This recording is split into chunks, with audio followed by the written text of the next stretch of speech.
Depuis la création de l'État d'Israël et donc la fin de l'exil, nous ne sommes plus dans la période des klalotes de Kitavo, nous sommes dans la période de la reconstruction du troisième temple.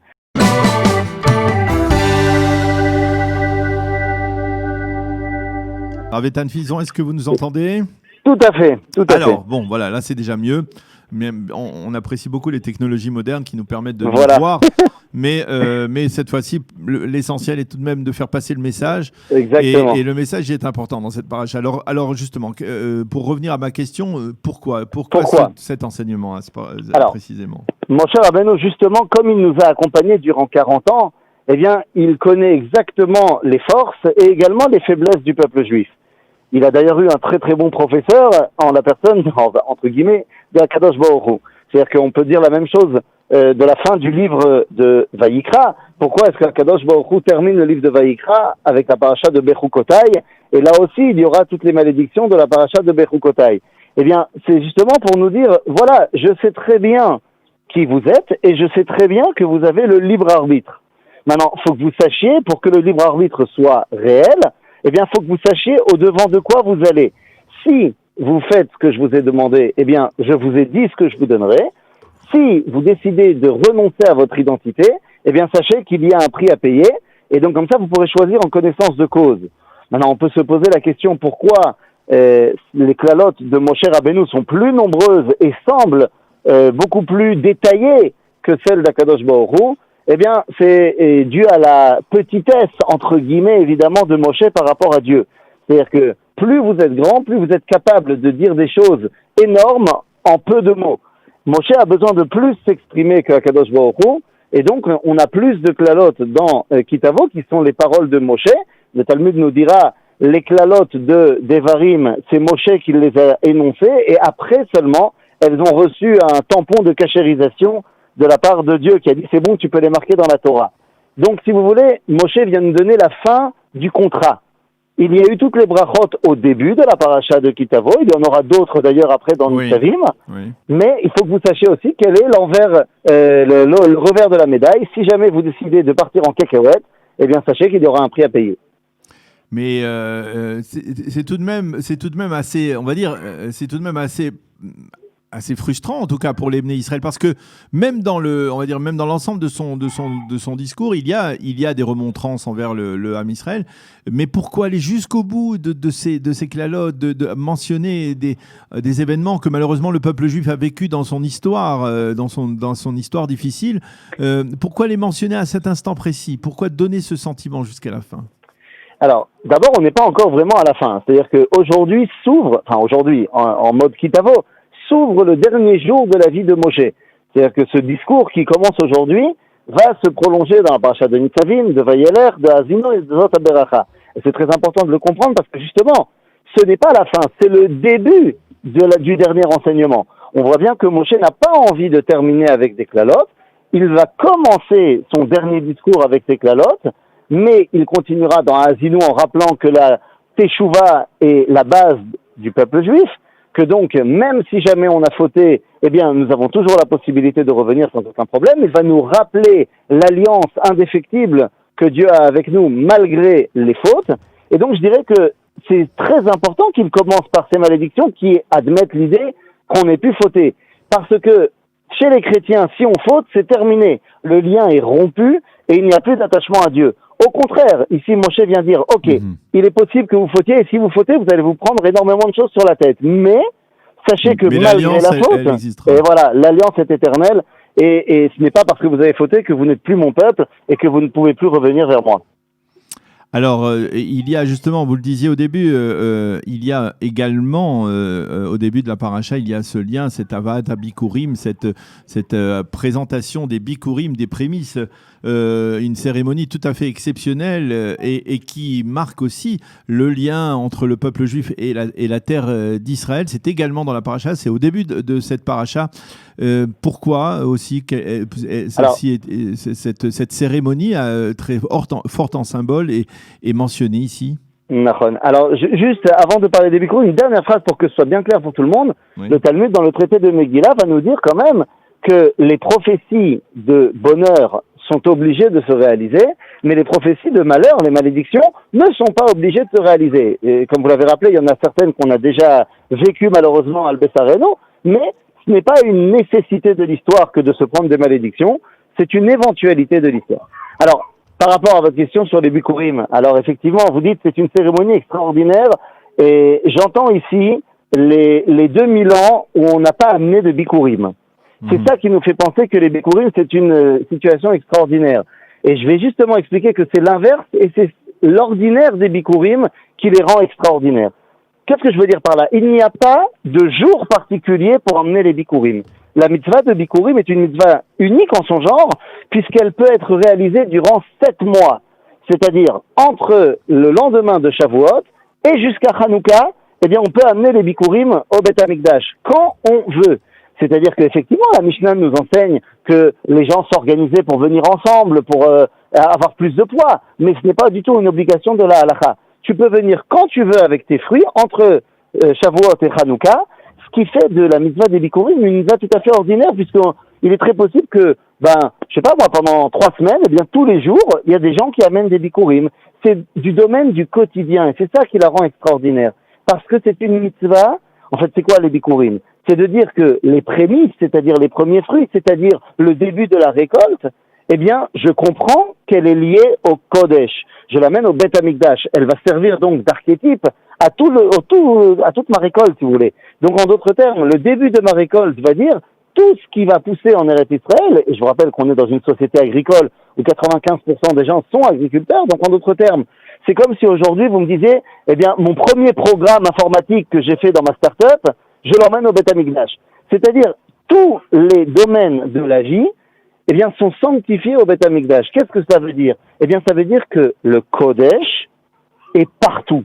Et partout, et tout le temps, et chez tout le monde. Parce que le Bikurim, ce n'est pas seulement monsieur un tel et madame un tel.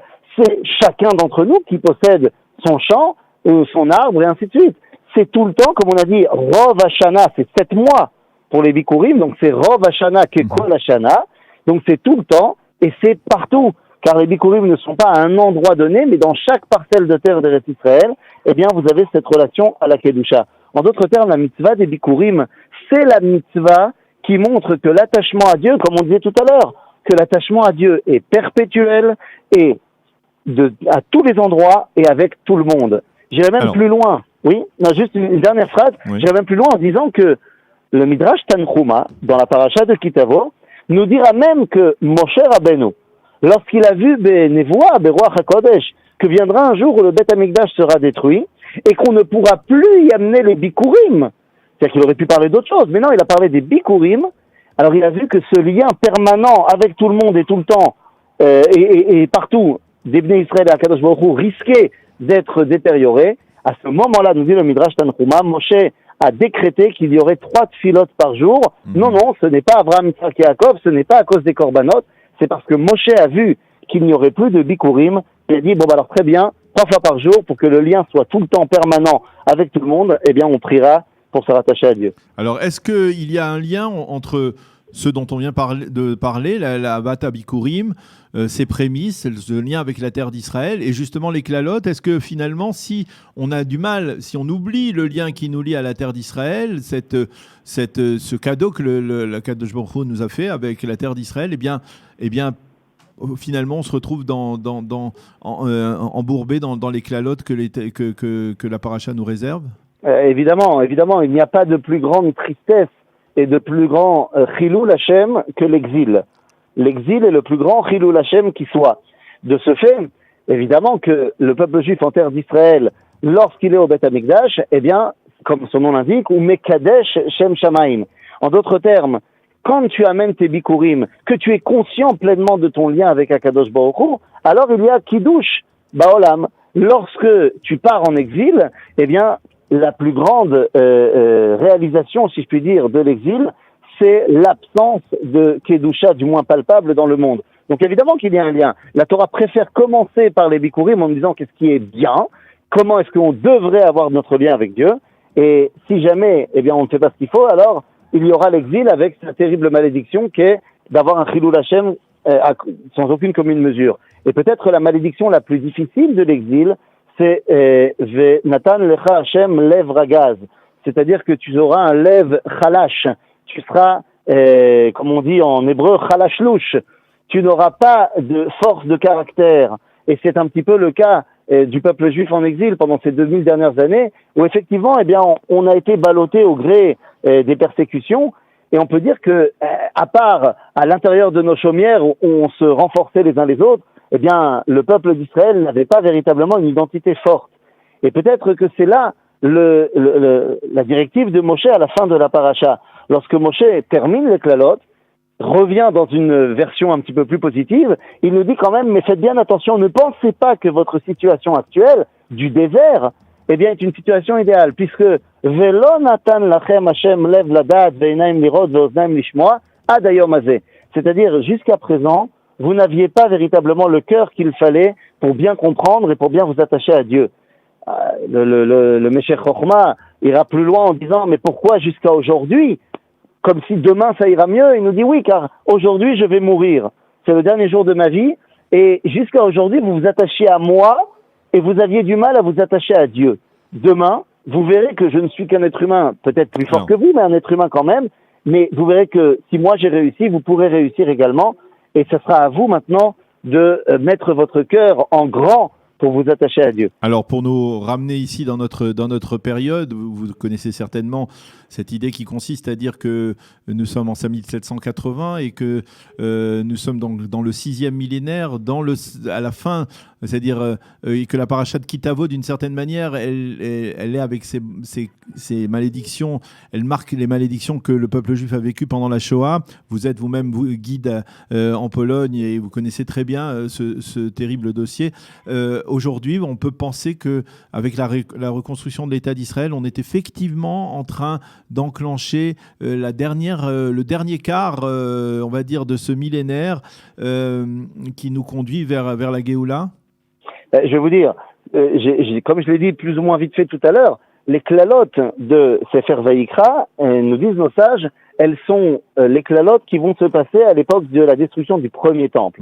Pour ce qui est des klalotes de Parashat Kitavo, elles vont arriver pour ce qui est du Khurban de Beit Sheni. Oui. Alors, vous allez me dire, non mais attends, la destruction du deuxième temple, la Shoah, il s'est passé 2000 ans. Oui. Seulement, la destruction du deuxième temple marque le début de l'exil et donc se poursuit jusqu'à la fin de l'exil. En d'autres termes, vous avez totalement raison, depuis la création de l'État d'Israël et donc la fin de l'exil, nous ne sommes plus dans la période des klalotes de Kitavo, nous sommes dans la période de la reconstruction du troisième temple. Certes, nous ne l'avons pas encore reconstruit concrètement, mais nous avons déjà commencé. Et donc nous ne sommes plus dans la génération des klalotes, mais nous sommes au contraire dans la génération des brachot, dans la génération de la reconstruction. Alors est-ce qu'on a amorcé le dernier quart? Je dirais plus que oui. Vous savez, vous vous rappelez l'explication extraordinaire du Rav Meir Yehuda Getz, du Rav Getz, le Rosh Yeshivat HaMekoubalim, le Rav du Kotel, qui avait dit une explication suivant l'enseignement du Zohar, qui nous dit que la Kedusha du Shabbat, que nous ressentons chaque semaine, est un espèce de prototype de ce qu'on va ressentir quand il y aura la Kedusha du Shabbat du monde. C'est-à-dire que 6000 ans de monde, ce sont par rapport aux 6 journées du travail, et le 7e millénaire, eh bien, c'est le Shabbat, chez Yom, chez Kulo Shabbat, Mein Olam Haba, comme on dit dans toutes les chansons de Shabbat. Eh bien, nous dit le Rav Getz que le Zohar nous explique que la Kedusha du Shabbat, comme de chaque semaine, on peut ressentir le Shabbat un petit peu avant Shabbat, au Sefet Shabbat, on allume les bougies peut-être un peu plus tôt, eh bien, il en va de même pour la Kedusha du Shabbat du monde, où on peut ressentir les effets de la Kedusha du Shabbat avant l'an 6000. Et le Rav Getz de rajouter, mais combien de temps avant l'an 6000? Eh bien, que Minyan Erev Shabbat. Voilà. Erev, c'est 272, et donc nous dit le Rav Getz, 272 ans avant l'an 6000, eh bien, on ressent déjà la Kedusha du Shabbat. Et quand on fait un petit calcul pas très compliqué, eh bien, nous arrivons juste au lendemain de la guerre des 6 jours. En d'autres termes, après l'année 1967, eh bien, nous commençons à ressentir la Kedusha du Shabbat. Nous sommes rentrés à Jérusalem. Donc, évidemment que nous abordons le dernier quart, le dernier 10e, et nous sommes vraiment, vraiment très, très proches. Alors, vous inquiétez pas, on n'est pas obligé d'attendre encore 220 ans. Oui. Car c'est une date limite, mais rien ne nous empêche de la faire venir plus tôt. C'est tout le propos de la Haftara, de cette paracha de Kitavo, qui termine par les mots que la Géoula doit être Be'ita ou Achishena. Be'ita en son temps, c'est-à-dire dans 220 ans, ou alors un Rishena avancé si on fait ce qu'il faut. Et franchement, on est pas mal parti du tout.